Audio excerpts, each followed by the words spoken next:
millions of social media users to accuse people of being mentally ill based on their sexuality or gender identity. Among broader changes it made to its moderation policies and practices Tuesday. The company's new guidelines prohibit insults about someone's intellect or mental illness on Facebook, Instagram, and Threads, as have previous iterations. However, the latest guidelines now include a caveat for accusing LGBTQ people of being mentally ill because they are gay or transgender. We do allow allegations of mental illness or abnormality when based on gender or sexual orientation, given political and religious discourse about transgenderism and homosexuality and common non-serious usage of the words like weird. The revised company guidelines read.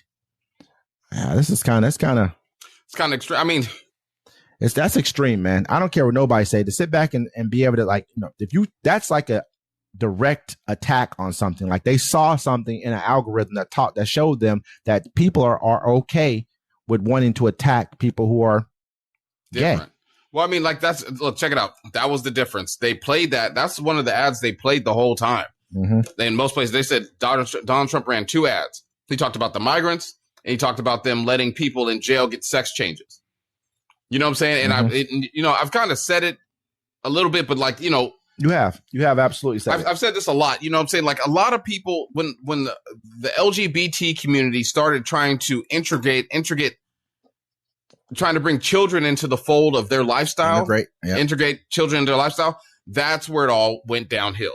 And people were like, oh, kids should learn about, no, I didn't learn about sexual stuff until I was in junior high, but you're going around children. Your lifestyle creates it where you can't create children naturally. If you're gay, you have sex with a man, you have sex with a man. 2 men can't make a baby. 2 women can't make a baby. You have to go see a doctor or do some more funky stuff that you don't want to do to have a child. So your lifestyle shouldn't be around children.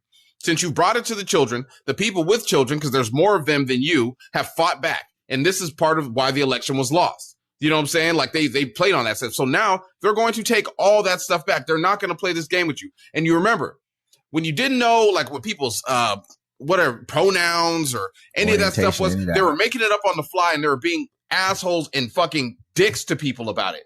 You know what I'm saying? Just screaming at people and getting away with it. Well, those days are over and Meta's going to let them do it. And I mean, honestly, some of that stuff, it is mental illness, bro. Like I'm not going to knock it. If you want to be gay, you're gay. That's not a mental illness. Being gay, that's just your sexual preference. Mm-hmm. But once you decide, hey, I'm no longer this anymore, I'm going to be this. That's not how the world works. You know what I'm saying? Then I'm in trouble because if I don't participate in the delusion. That's what I was going to say too. I mean, there's people who I know who work at different places and they have to deal with that. They have to go to work and call a person. Like to me, I have a aversion to if you were born a man and then you decide to, transition into a woman, I have an aversion of calling you a woman because it makes it like it's a realistic thing. And I'm not, that in my mind, I mean, you're still a man. I would still have to look at you as a man, period. Because to me, I'm not going to look at you as a woman because I like women.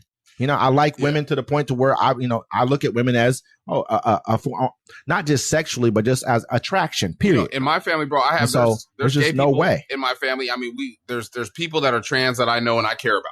Mm-hmm. You know what I'm saying? But the whole thing is what's going on right now? You didn't rein your own people in. You were cheering them on when they thought they had the power to treat everyone else like shit because they didn't know whatever was going on in your mind. And now this administration is going to fight back hard on you. They're going to take away your rights. They've already talked about taking away gay marriage.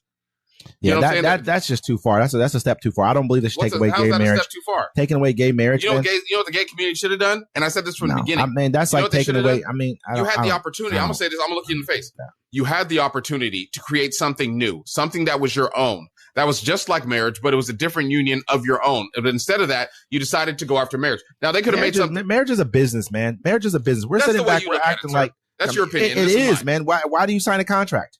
Why is it so difficult to get divorced? Why is it that when you were married to somebody, they assign all their debt to you?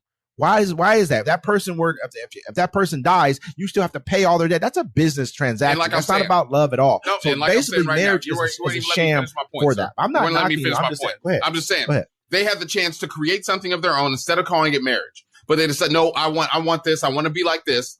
So you want to attack the marriage, which is defined in the Bible.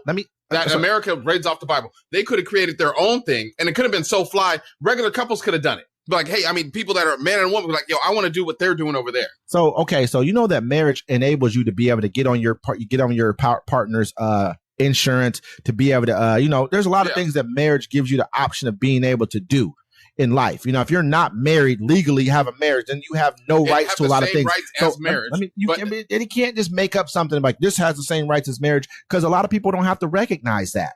That's why they did it. That's why they took marriage as said, I'm going to use marriage, because companies, insurance companies, like, oh, that's nice and all, but I'm not going to recognize that. So this person died, you're not getting any money. Oh, this person died, you're not their spouse. It was so fresh, they could have done it. They could barely even get gay. They could barely even get marriage across. They could barely get the case. This is what I'm saying.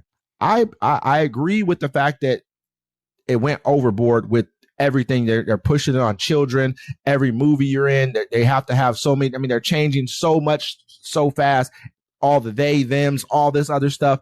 It's too much. Oh, why is you calling this person a girl? Why this is not for? Oh, that's crazy to me. All this stuff is just too much. However, I do not have a problem with people being LGBTQ, whatever they are. Be who you are, but do not try and force who you are onto me. Don't force me and say you have to call me this, you have to do this.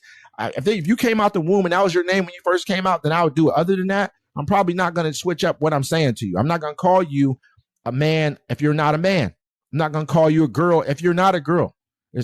I won't disrespect you. If you feel it's disrespectful, that's up to you. I just will say they or something else out of the ordinary. I'm like, hey, come here. I'm not going to call you any other thing. But however, to sit back and say that they don't deserve marriage, to sit back, because marriage is nothing but a contract. It means nothing to anyone. They really just want to, prenuptials don't even mean anything now in marriage. Nothing does. All they want to do is take from you. That's what marriage is. It's a taking tool. It's a partnership tool. And that's a good thing for people. Don't get me wrong. I'm not knocking marriage, but I'm saying that for us to act like marriage is about Christ and church and all this other stuff, it's not. It has nothing to do with that. It doesn't matter at all. Yeah. You know what I mean? They can do that. They can do that at a courthouse. Right, it's a contract, like I'm saying. But like I was saying, they could have created something of their own that's have the same equal rights as marriage, and everyone would be like, cool, that's fine. But no, you attack the marriage, and that's messing with the Christians. You're getting mad because the people won't put a cake with two dudes on it, but you still want to shop at this place when there's other bakeries in the place. You know what I'm saying? You can't keep forcing. I mean, learn from the black folks. We tried to force ourselves in these restaurants, and look what happens. We get treated like crap now. You know what I'm saying? Stick to your own people. But you say it like that, though. We did get ourselves. I mean, we tried to force ourselves in there. We got in there, though. Yeah, but at what cost? At what cost to our own? And that's a big point right there. That's a whole nother discussion. And so when you really look at it like that, from that perspective, at what cost, is not comparing these two things, because they are totally different. Gender and race are two different things. There is no comparison to black versus being gay. They're just not. I don't like to even do that. But you know what I mean? Like, at the same time, though, we got ourselves into these places, and then there was backlash for it. They got themselves into these places, and now they're going to face the backlash for it too. Exactly. And we're going to keep you updated on everything that we're doing here. This is Uncommon Courtesy. We're going to see you next time. Make sure you guys also remember to join in with us on every Friday for the Friday Night Fix, 7 p.m. Pacific Standard Time. Sunday for what is it? Check your notes. Check your notes. It's a town hall. We want everybody to join in for that. 1 p.m. Pacific Standard Time. Make sure you guys subscribe to the page. We really appreciate you guys joining us. Thank you again. Uncommon Courtesy. Peace.